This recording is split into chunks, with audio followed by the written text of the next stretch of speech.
Tema de ayer, que estoy mirando aquí un documento que vamos a comentar un poquito más adelante. A veces uno dice, ¿por qué es que no hay embajador y por qué los gringos hacen tal cosa? El documento que firma Blinken, el secretario de Estado de los Estados Unidos, que Estados Unidos sugiere emitir documentos a dominicanos de ascendencia haitiana y a indocumentados, y hace un examen de la ley de aquella decisión del 3, la decisión del Constitucional. Del 13, 168-13. Sí, pero que viene de la impugnación que se hizo a la ley que firmó Hipólito de migración, que hicieron grupos de haitianos y grupos que apoyan a los haitianos. 285-05. La interpretación que hizo la Suprema, luego el Constitucional, que no podía hacer otra cosa.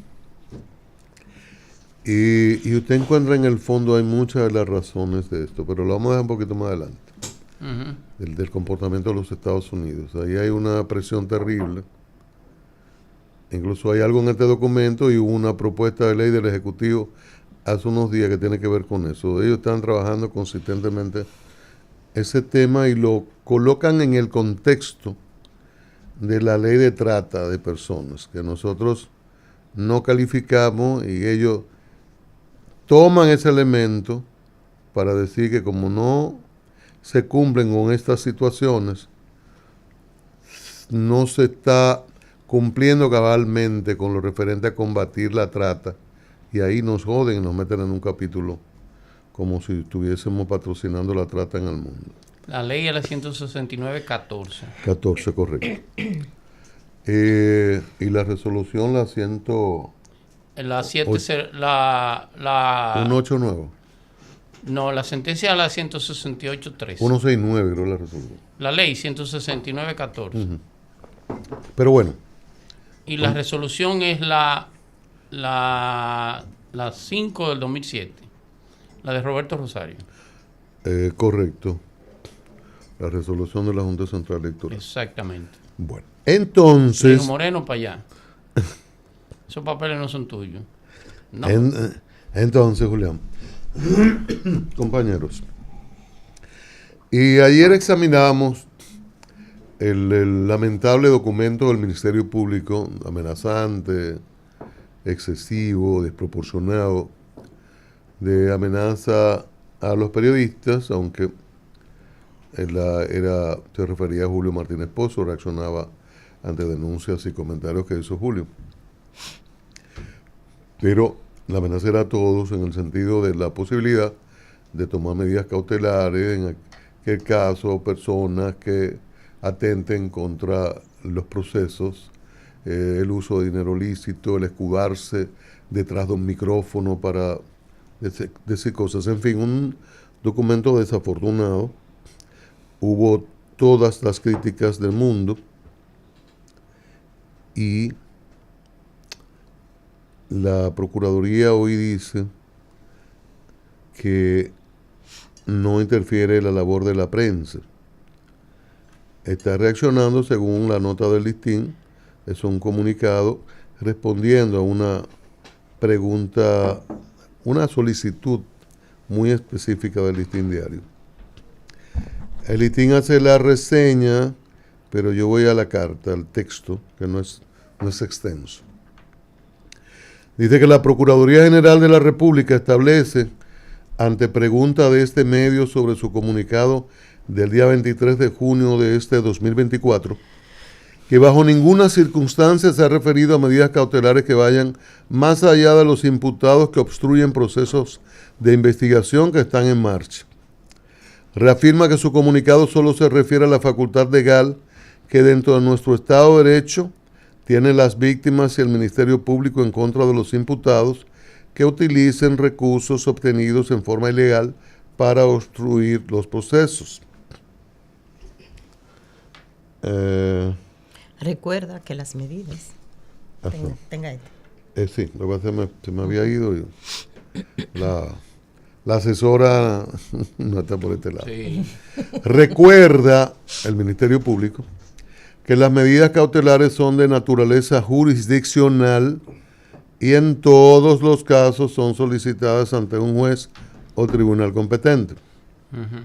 La Procuraduría General de la República explica, tal y como lo establece el citado comunicado, que el órgano acusador, como garante del pleno Estado de Derecho, reconoce el rol de la prensa, de los periodistas y de cualquier ciudadano a cuestionar todas sus actuaciones. En interés de responder a su pregunta y edificar a la ciudadanía, agrega que el accionar del Ministerio Público solo demuestra un absoluto respeto a la prensa, ya que nunca ha pedido rectificación o retractación o llamado a ejecutivos o propietarios de medios de comunicación para presentar quejas sobre ningún periodista, porque los responsables del órgano acusador saben que tienen que rendir cuentas como servidores públicos. Justo por esa razón, agrega, deben aclarar cualquier información errada que se esté propagando. Estoy leyendo el texto. En ese sentido, el Ministerio Público reitera que no ha realizado un solo acuerdo que no sea para decomisar activos, que todos sus acuerdos son para decomisar bienes, entre los que destacan villas, yates, apartamentos, inmuebles y cheques certificados, porque no reciben dinero en efectivo. Fin del comunicado enviado al periódico Listín Diario. Yo, por un lado, me alegro de este esfuerzo de rectificación, porque eso no se podía dejar de ese tamaño. Aunque se reiteran elementos del comunicado, pero el hecho de que diga, mire, no, nosotros respetamos a la prensa, no es con los periodistas. Y el documento de ayer sí se leía contra los periodistas. Entonces el hecho que diga, yo lo quiero ver como una actitud de rectificación, es decir, no, a la prensa no. Es contra las personas que están encartadas, que están en proceso y que tratan de obstruir. Cuando hablamos de la medida cautelar, nos referimos a eso, nunca a los periodistas. Uno tiene que alarmarse necesariamente porque hay precedentes. El anterior procurador, precisamente, y lo referíamos ayer, contra Julio y Dani Alcántara, tomó una medida cautelar de ir a los bancos a curcutear y de solicitar medidas contra haberes de estos dos periodistas. ¿Qué ocurría en aquella ocasión? Informaciones también que tenían, revelaciones que hicieron, fuentes que dieron buenas informaciones, y molestó al procurador de entonces, Jean Alain Rodríguez. ¿Qué ocurre en esta ocasión? Que Julio revela información, toma un documento, toma una parte de los documentos depositados por el Ministerio Público, aquellas 13,000 y tantas páginas, y encuentra una situación que él cuestiona, y que de ser así, y que no aclaró el Ministerio Público ayer, amerita explicaciones de parte del Ministerio Público, que es lo referente a que yo te imputo y en la solución, en los acuerdos, que defiendo los acuerdos, yo defiendo los acuerdos. En los acuerdos, bueno, está bien, vamos a entregarte, resuélvelo, habrá obras posteriores a esta que se entregará al Estado y quedarán zanjado el problema. Esa parte merece una más amplia explicación, a que en otro lado del documento se diga que todo ha estado conforme a la ley, etcétera, y que en los acuerdos no se proyecta ningún tipo de situación semejante. Incluso el Ministerio Público en el documento de ayer hablaba de la publicación, de que iba a publicar todo. Eso no ha ocurrido. Yo estoy seguro que se esperará a una audiencia del juez de control, el juez de la instrucción que está mirando este caso, y que verá los acuerdos que tienen que ser homologados, porque como me decía ayer un abogado, Recordemos, Julián Roa, me refiero a ti porque eres el abogado en el grupo, y compañeros, que José Alejandro Vargas rechazó el acuerdo de Odebrecht. Él no lo homologó. Lo rechazó en la forma. Él no lo homologó. No. Dijo, no, es que esto no cumple. Recordemos, en otro contexto, otro sistema de justicia, en Estados Unidos se llegó a acuerdo con el diputado Gutiérrez de Santiago, y bueno, eran 5 años solo y una serie de facilidades que dio o que planteaba el Ministerio Público, que negoció con él, porque entendía valioso lo que le aportaba. Las negociaciones que hacen los fiscales en todas partes. Entendió valioso, le dijo, mira, 5 años, vamos a decomisar esto y esto. Cuando fue donde el juez dijo, no, 15. Y esto no es así, esto va de esta manera. Entonces, las homologaciones son fundamentales. El juez es que decide, el Ministerio Público puede hacer todas las negociaciones que quiera. Cuando llegan del juez, eso tiene que estar fundamentado, tiene que ser conforme a la ley. Ese principio de oportunidad tiene unas limitaciones. Que tienen que ver con la imputación, que tienen que ver con la posible condena. Entonces, todo eso es muy importante. Por eso cuando Julio cuestiona esa parte, ahí me parece que es el centro del asunto, y el Ministerio Público reacciona emocionalmente, se molesta, y hay una amenaza.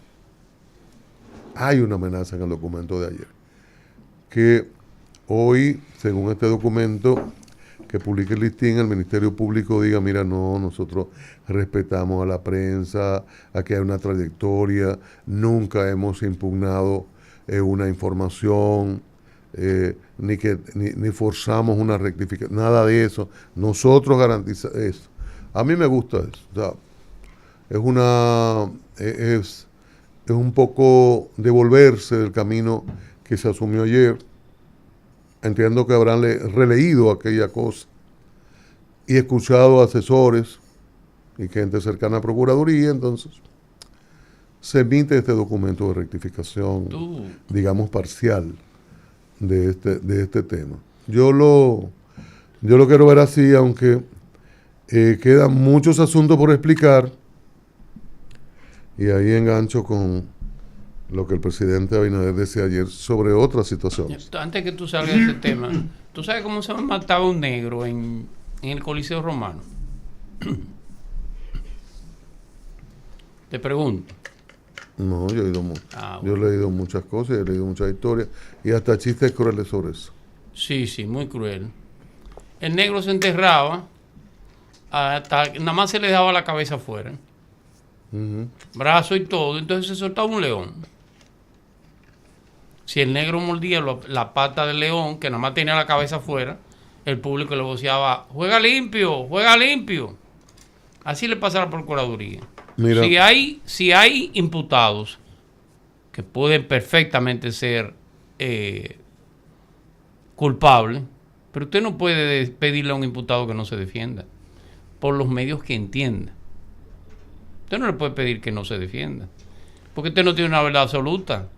Usted tiene una investigación por delante que tiene que llevarla a cabo, pero no le va a pedir al otro que se quite el guante para jugar del otro equipo. Yo te voy a pedir, Julián, perdón, que como vamos a hacer cambio, que tomes un turno un poquito más adelante, porque el tema es muy delicado.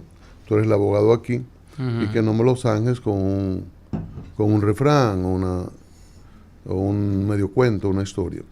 Yo creo que es bueno examinar el contexto legal de esto, las implicaciones para el ejercicio periodístico, y una situación que la hemos estado viendo en el Ministerio Público desde hace años, pero que al cambiar de cabeza el Ministerio Público entendimos que no había ocurrido, que no se iban a producir.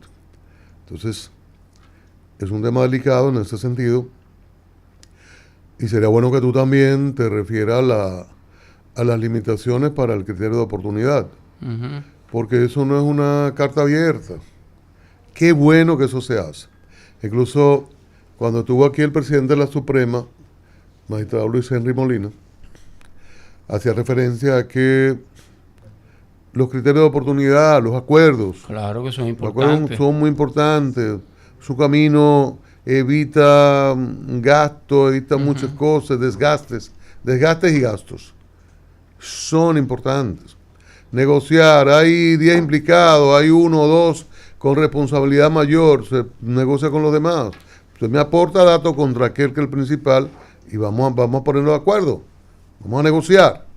Eso tiene unas limitaciones. Eso está regulado en la misma ley. Entonces yo creo que es importante en esa parte que la veamos un poquito más adelante y que Julián la vea.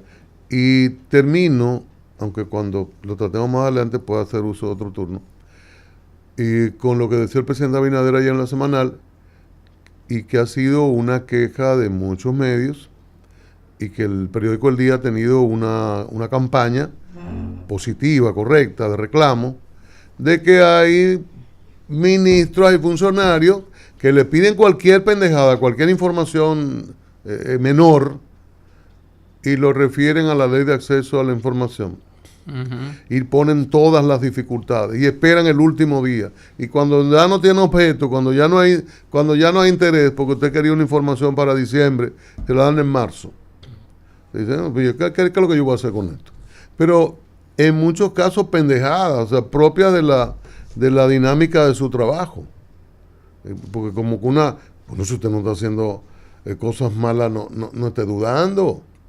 El presidente dijo que tienen que dar toda la información. Y él dijo, yo la doy, aquí me preguntan y yo respondo. Entonces usted no puede estar por encima del presidente. Pero no haga el presidente la ley. Hazle una ley de libre acceso a la información. Entonces le dan ofrezca la información, no la ponga difícil. ¿Qué es lo que usted trata de ocultar?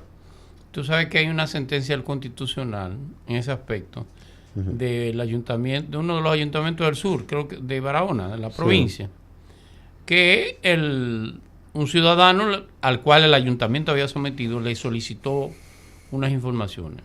Y en el tribunal el ayuntamiento dijo, no, es que lo va a utilizar como prueba contra mí. Y el tribunal le dijo, no importa para qué lo vaya a utilizar. Por Dios. Eso es obligatorio. La ley de libre acceso, con excepción de los temas de seguridad nacional. Sí. A usted no le importa si él tiene el libre acceso a la información pública. Si él tiene un interés, si tiene calidad, a usted no le importa para qué la está pidiendo. Más información pública. Entréguesela y punto. Pero bueno, vamos a seguir con esos temas un poquito más adelante. Vamos a comerciales. El momento es ahora. Diariamente te ofrecemos